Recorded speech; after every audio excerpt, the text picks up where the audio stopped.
On today's show, two young, really energized new candidates running for president, Mayor Pete and Tulsi Gabbard. We'll be right back with Mayor Pete.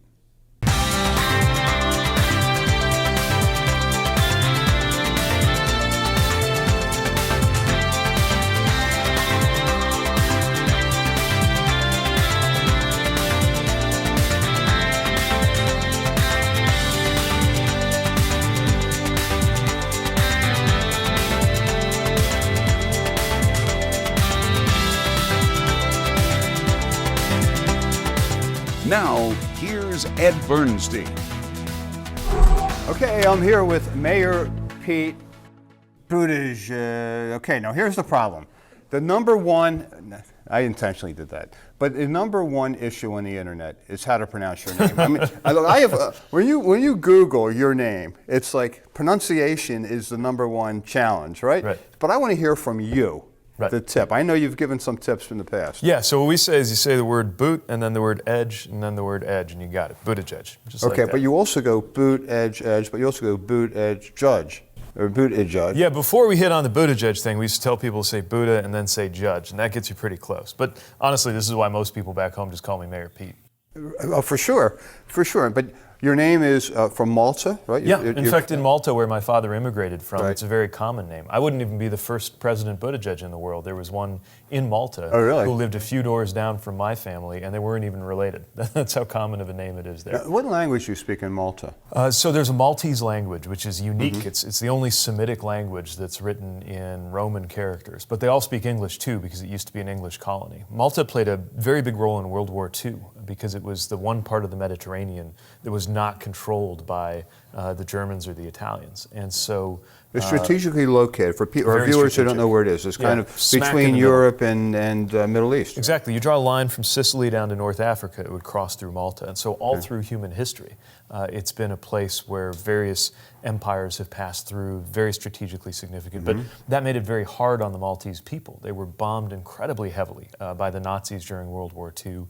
They experienced sieges during the Crusades. So it built a kind of national toughness, as well as a sense of being a little careful about what's going on around the rest of the world. They try to be neutral. They call themselves the Switzerland of the Mediterranean. But it's a beautiful country. And my father came to this country because even though he cared about Malta a lot, he knew the educational opportunities that the United States offered.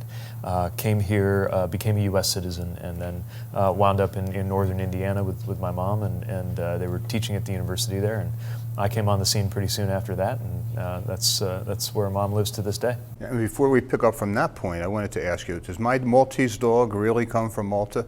I don't know why they call it a Maltese dog, to be honest. Okay. Yeah, I'm not sure about that connection. Okay, so you grew up in Indianapolis, and then you have, it's a very, very prestigious education, Harvard, and then you were a Rhodes Scholar at Oxford. Yeah, I mean, wonderful. What was that like? Yeah, it was amazing. I mean, you go to Oxford. It's a very different style from the U.S. But I was part of a class of I think 32 American Rhodes Scholars from across the country. Several from the military academies, West Point and the Naval Academy, and you just get a little bit of separation from home and really think. And it was during the Bush years, and so it was a period when I think a lot of us were thinking about what it means to be an American too, because when you're American and you're overseas, you almost feel like you're representing or defending the country all the time. And I think for those of us who were really bothered by a lot of what was going on in the Bush administration, bothered by the Iraq War, bothered by the Patriot Act and things like that, but also felt in the face of some anti-American attitudes overseas, really felt more kind of defensive about our country. It really changed the way I thought about being an American. What did you do exactly in Afghanistan? So I was an intelligence officer, all kinds of fancy sounding stuff that I did involving analysis, but honestly my most important job was driving a vehicle. So the way that the security protocols work there was that in order for the commander, my boss, to go anywhere, there had to be two people who were qualified with a rifle, with an M4, with him, anytime a vehicle went outside the wire. And I was one of the people in my unit who had that qualification. So it became my responsibility to whether we were just going around the city of Kabul or moving people or sometimes equipment between Bagram Airfield and Kabul, which is about an hour-long road trip on a highway, kind of a risky highway that goes between those two locations. My most simple and most vital responsibility was just to make sure that everybody in my vehicle got from point A to point B safely. And I'm sure it was rather dangerous. I mean, you always heard about landmines and vehicles exploding. When Right, there'd be a lot of yes. improvised explosive devices, Right. so you learn to look out for the signs. Sometimes it would be, they would be concealed in garbage along the side of the road. Because Kabul is a city that really struggled. This is one of the poorest countries in the world. Obviously, security conditions are difficult. And so some of the basic city services aren't there. And when there's a lot of garbage around, that means there's a lot of places to hide explosive devices. Thankfully, I came back safely. Everyone in any one of my vehicle movements, did about 100 of them, got to where they were going safely, but not everybody was as lucky. Now, correct me if I'm wrong, but I had read somewhere that when you were young, I think high school, and you had to write an essay. Was it for the Kennedy? Yeah, it was an essay contest on political courage. On political courage, and you chose Bernie Sanders to write about. Yeah, he was an obscure congressman from Vermont at the time, but what impressed me about him, and it's something I still have a lot of regard for in his case, is that he was very straightforward about what he believed. And I wish we had more people in politics who would just say what you're for. And maybe you'll win, and maybe you'll lose, but people will know what you're made of. And even though I don't agree with him on everything, I do appreciate any candidate, and right now, any competitor in this race for the presidency, who states what they believe in and defends it, rather than trying to kind of shape yourself to whatever the political winds are requiring of you at the time. And I think over time, when you make the case for things you believe in, even when they're unpopular, eventually that's how you move public opinion and make things popular. I think conservatives, I think the right was very effective at doing that in the 70s, 80s, and 90s. Ideas that used to be thought of as crazy and far out, that they eventually made mainstream. I think it's time for those of us who are left of center, those of us in the Democratic Party, to stand up. If we believe that universal health care is the right thing for Americans, we ought to be willing to say it. And if some elements of that aren't popular, let's make them popular. Where are you on health care? I mean, it's you're kind of in the middle, the way I've noticed it. The way I look at it is we have got to get to universal health care. We're the only developed country that puts up with not having it. I also think that we need to have a responsible way to get from here to there. I don't believe you can just flip a switch, kick millions of people off their old plans, wipe out a part of the economy that employs millions of people, and expect that to work overnight. So what I've proposed, we call Medicare for all who want it. The idea is you take a version of Medicare and you make it available on the exchanges for any of us to buy into. I believe that will be a more competitive option than any of the corporate options out there. And if I'm right, more and more people will buy into it. It becomes that glide path that brings you to the Medicare for all environment that everybody's talking about. But it's also a way to dare the private sector, dare the corporate world one last time to come up with something better and fairer than what they have right now. And less expensive. And it's got to be less expensive. Look, the U.S. Spends more of our dollar in healthcare on bureaucracy and less of it on patient care than almost any other country. And it's incredibly frustrating. I have a really good health plan. I had an occasion to be in the ER last week. Oh, no. Now, we have multiple hospitals in Las Vegas. This particular hospital was not on my health plan. They had to take me because it was kind of, you're there, it's kind of an emergency situation.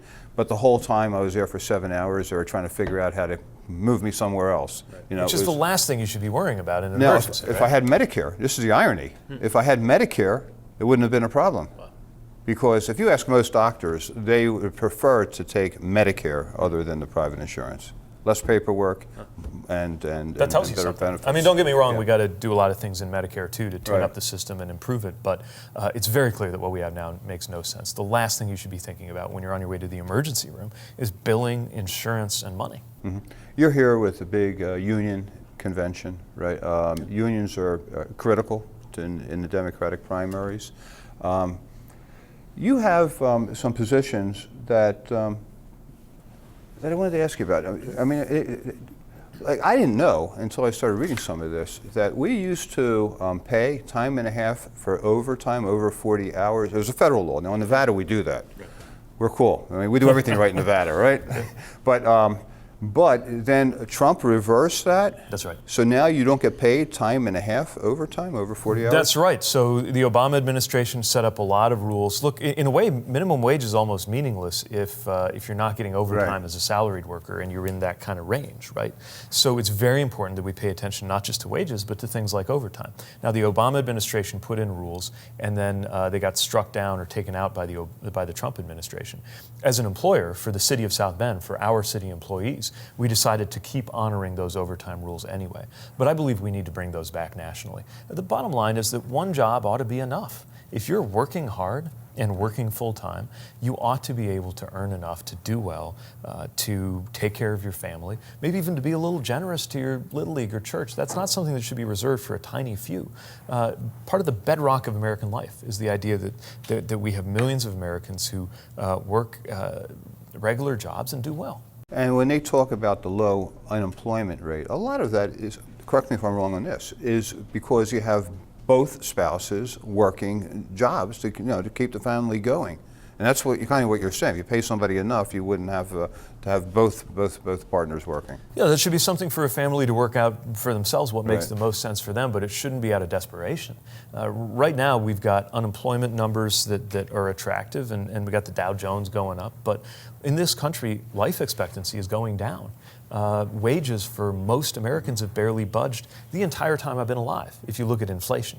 And so what we've got to do is make sure that this economy actually works for us. It's why I've proposed in my White House that when we're saying how's the economy going, when we're looking at that number that's going to tell us if the economy is doing well, instead of looking at the gross domestic product, the GDP, we look at median income for the 90%. If 90% are seeing their wages doing well, then we know that people are working and people are being paid well, and their standard of living is going to improve. Otherwise, it doesn't matter what the numbers on a page tell you. If our lives are not getting better, what's the point of an economy? Some say that immigrants are taking away some jobs, and a lot of people believe it's really automation that's taking it away, which I do also believe. I don't think the immigrants are taking away anything, and in fact, they're leaving a big gap of that we probably can use more of them to do some work that the Americans are not willing to do. But how do you deal with automation? I mean, on one hand, you want to advance, you want to have the technology, you want to move forward. On the other hand, you want to save jobs. It's a huge issue, and I'm chairing a group of mayors that's looking at how automation changes our jobs every day, on everything from just how you run a city, like we're automating part of our trash trucks in South Bend, all the way through to deep economic questions about the future of our communities. I come from the industrial Midwest. We were a factory town for making cars, and so I've seen how these economic changes can completely shift everything and throw lots of people out of what they thought was a stable and secure life. It's happened all through my part of the country, but not only in my part of the country.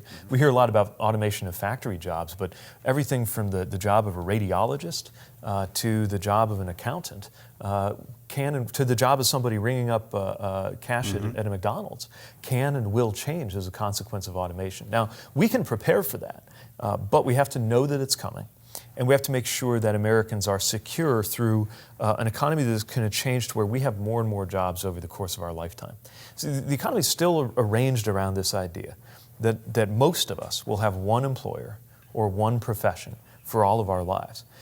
In this town, when you think about the gig economy, many people who drive for Uber and work part-time at a hotel and have another gig will have more employers in 1 week than my parents had in their lives.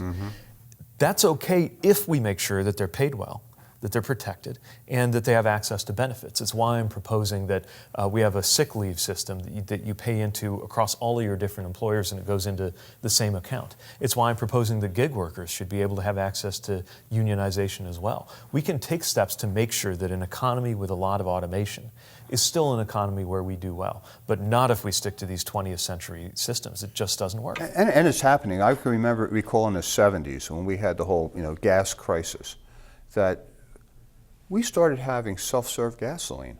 I said to myself, this is never going to work. Now, who would have thought in 2019 that your bagging your own groceries, That's right. and paying for your own groceries without a clerk. I mean, this is happening. It's changing right in front of us. Yeah, that's right. Now, in theory, that opens up new possibilities for the economy, but in reality, we got to make sure that it's not doing more harm than good. Yeah, yeah. How many languages you speak? Most of them are getting pretty rusty now. My Spanglish is strong. I'm looking forward to taking that out for a spin in the West. And I studied French in school, studied Arabic in college, and picked up an Afghan language, Dari, when I was deployed, although I got to admit most of that's faded away on me. So your first language was English? Yeah, yeah. And then picked up a little Maltese along the way, too, just through extended family. But Maltese doesn't come in very handy, I'm afraid. At least, except if you're in Malta.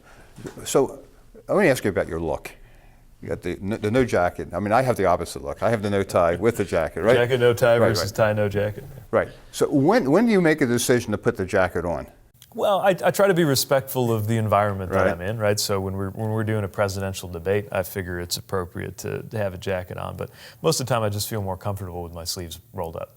Okay. Hey, you look good. Good luck. Thank you. Thanks for having us. Pete Buttigieg, Buttigieg, Mayor Pete. It's Mayor Pete. Thank you very Thanks. much. I'm here with Tulsi Gabbard, and you were like the youngest legislator in the history of the United States, correct? Is that right? I first got elected when I was 21 years old.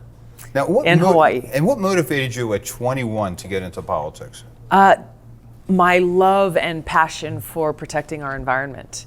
You know, growing up in Hawaii, as you can imagine, like I first learned how to swim in the ocean. Right. Took my first doggy paddle strokes, but grew up surfing, grew up hiking, and just appreciating our home and our environment, which is very much a part of our culture. And so I got started with a nonprofit as a teenager and teaching kids in schools about why it's important to take care of our home. And ultimately, that's what motivated me to do that crazy thing at 21 and run for office and got elected to the State House of Representatives. Right, yeah, that's amazing. By the way, when you're surfing in Hawaii, you scared about sharks? I mean, somebody was just bit last week. I don't really think about it. And I remember, gosh, it was a couple of months ago, my husband and I, we got there early one morning, about to paddle out, and there was a security guy standing on the beach, and his arms were like this. We're like, hey man, what's going on? He's like, oh yeah, somebody just saw a tiger shark out there. And so my husband and I looked at each other, we're like, do we go? Do we not go? The waves are really good, let's go. One time I was on a trip to Hawaii and saw a sea turtle. Yeah. And I was sold that minute. Yeah. Came back here, took scuba diving lessons, and started scuba diving from that. It's such a beautiful, it's just such a beautiful experience, as you have seen yourself, just to be in the ocean, the peace and rejuvenation and inspiration that comes from that. I love it. I wanted to ask you about your name. Isn't it Tulsi an herb or a tea? It is a sacred flower from India. Yes. You'll see rows and rows of it at the grocery store sometimes. Tulsi tea. People think that's my business. I mean, it's not. No? I was named after the flower that's in the tea bag, but. Okay, yeah. well, I mean, the horse and the cart, right? You had a really controversial debate with Kamala Harris. Was that something you had thought about doing with her previously to asking her the question you asked her about? I was prepared to talk about the issue of criminal justice reform because it's one that, you know, we've experienced in Hawaii, communities experience across the country, how this terribly broken system is really an unjust criminal justice system. How it unfairly targets and negatively impacts, very often, poor people and people of color. And so, you know, I had done my research coming into this, understanding that unlike anyone else running for president, formerly serving as Attorney General in California, she was in a position to be a champion for the people, truly, to actually bring about some of the changes that we really need to see in our criminal justice system. And so when the issue came up, I challenged her on the record that she says she is very proud of, which really shows, when you look at it, instead of being the champion for the people that she says that she is, she unfortunately further perpetuated a system that has really negatively impacted people and torn families apart. I gave some of those examples, and unfortunately there are many. How do you describe your general Democratic views? I mean, you seem to me not to be a progressive. You seem to me not to be a centralist or you got a piece here and a piece there. How do you explain it? That's I don't like labels. You know, I think a lot of millennials out there can relate that labels tend to put us in these boxes that don't accurately define the diversity of who we are. The way that I approach my service in public office has always been and continues to be focusing on how I can best be of service to the people and to protect our planet. And so that means taking a look at every issue, taking a look at the different ideas that people are putting forward about how we can solve the challenges that we face, really focused on just the substance of those issues and those solutions, rather than saying, well, I'm only going to look at quote unquote progressive ideas and shut everything else out. Because to me, that does a disservice to the people when you're essentially shutting out people in this country. We have a beautifully diverse country with a lot of diverse ideas. We are stronger when we can have dialogue and even fiery debate about how we best solve those challenges that we're all really concerned about. And that's what I've tried to do throughout my almost 7 years in Congress. And it's the kind of leadership that I bring as president, focus not on the partisanship or the divisions that and the wedges that people try to drive between us, but instead saying, how can we come together as a people in this country and together strive towards that more perfect union?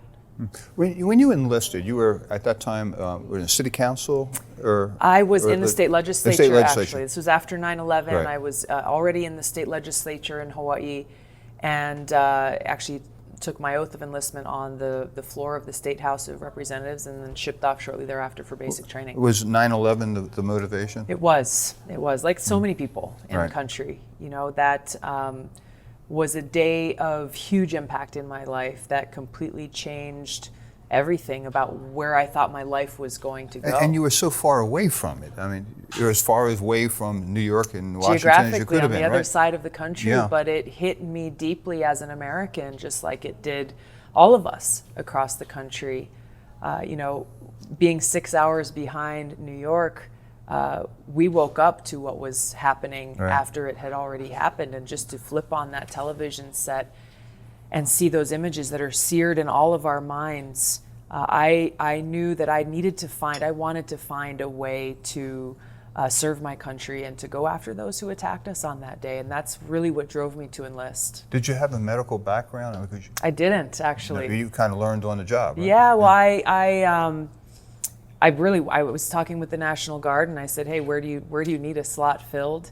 And that was where I was assigned, in a medical unit. And then just a few months after was when our brigade combat team was activated for deployment. It was an 18-month-long deployment, a year of which would be spent in Iraq in 2005. And for whatever reason, my name was not on the deployment roster, that mandatory deployment roster. And so I called my commander and I said, like, what's going on? How come I'm not going? And he said, oh, you should be happy. You get to stay home. And I just knew there was no way that I could stay in beautiful Hawaii and watch my brothers and sisters go off into combat. So I withdrew from my re-election campaign at that time and volunteered and got trained in a different job and assigned to that field medical unit. I want to chat about immigration for a moment. Sure. Because my wife and I just came back from El Salvador. We were touring El Salvador with when we had a new president and a new vice president there June 1st, and we were there at the inauguration. And I learned that there used to be 8 million people in El Salvador. Now there's 5 million. 3 million have left. They didn't want to leave. Yeah. And when I hear about all the money we're spending on walls and border patrols and security and war, it makes sense to me. Why don't we just take American talent and business and co-op with the Salvadorians and they don't want to leave. Exactly. They want to live in El Salvador. Exactly. They want to live in Guatemala. They want to stay in Honduras. Stay in their homes where their families have come from. They want them back, by the way. Yeah. Yeah. So I mean, I agree with you. I mean, if we look at, every single day, we as taxpayers are paying nearly $800 per child that's being held in a detention facility along our border. $800 per day. It's even more for the adults that are being held in other places. And when you look at that cost to taxpayer, Right. the extreme trauma and negative impact that's having on those individuals, and what we could instead be doing for them to help With them, and it would help American business as well. Exactly. In the countries So and win-win. the homes where they come from, this is how we need to be able to look at actually solving problems rather than just putting a Band-Aid and reacting to a crisis. Actually help people for the long term. What's wrong with Google other than they screw up my SEO all the time? You went through that too, huh? Look, Google and Facebook are two of these huge tech monopolies that hold an incredible amount of power to influence our public discourse and, frankly, to influence our fair elections. So you might have heard on the first debates that we had for this Democratic primary, I was the most Google searched candidate of the night. Right. We had Google ads approved and put up and ready to go, saying, hey, if you're going to search for me, here's where you go. Right at that critical moment, that was the first big moment for my campaign, all of a sudden our Google ad account was shut down. They're selling to the Russians instead, paying more money. They didn't give us any real explanation. We got a different answer every time we talked, Right. and then it wasn't until, I don't know how much longer, several hours, if not a day later, that they finally reinstated it once again without any explanation. And it's just an example of a troubling, larger trend we're seeing, how with these big tech monopolies, they can either push forward or silence voices depending on who they like or who they don't like. Google's talked publicly about how they have shut down accounts even though they have been in compliance with their terms of use. And this is why I've sued Google, because not just because of what's happened to my campaign, but really to point to the larger issue for the American people, that our democracy is under threat and our freedom of speech is under threat. And we've got to hold these big tech monopolies to account. How do you see your path forward in this race? It's a long one. We're still early in the race. I'm really excited about being able to just continue to get out on the road and visit with people across this country and connect directly with voters. You know, I am challenging so much of the status quo in Washington, whether it's the rich and powerful elite, the foreign policy establishment, the military-industrial complex, people who have really had a stranglehold on the power, silencing the voices of the people. So it wouldn't surprise you to know that we have some challenges coming our way and people are trying to smear my campaign. But the inspiring thing that I am fortunate enough to experience on a daily basis is really the power of the people. And that when we come forward in that unifying spirit of love for each other and for our country and for our planet, then we can truly fulfill that vision the founders had for us, having a government that's of, by, and for the people. You ever met Donald Trump? I have, once. And social? A couple of event weeks or- after, no, it was a couple of weeks after he got elected. And kind of out of nowhere, I got a message saying, you know, would you like to come and talk to President-elect Donald Trump about foreign policy? Because I've been, you know, since I got elected to Congress, very outspoken about the need to end our wasteful regime change wars, whether it was the war I served in Iraq or Libya or now the regime change war in Syria. So I said, sure. You know, as much as I did not want to see him get elected, of course, I'm going to take the opportunity to try to influence this person who would soon be the commander-in-chief. And so I went to New York and sat down with him in his office for about 45 minutes and said my piece. And unfortunately, he's listening to war hawks like John Bolton instead, which is really concerning for us as Americans and for our country. Well, you have a lot of experience here, so hopefully there'll be some ears to listen to you as well. Thank you very much, Thank you, Ed. Tulsi Pleasure Gabbard. to talk to you. Hey, Thanks good for luck. having me.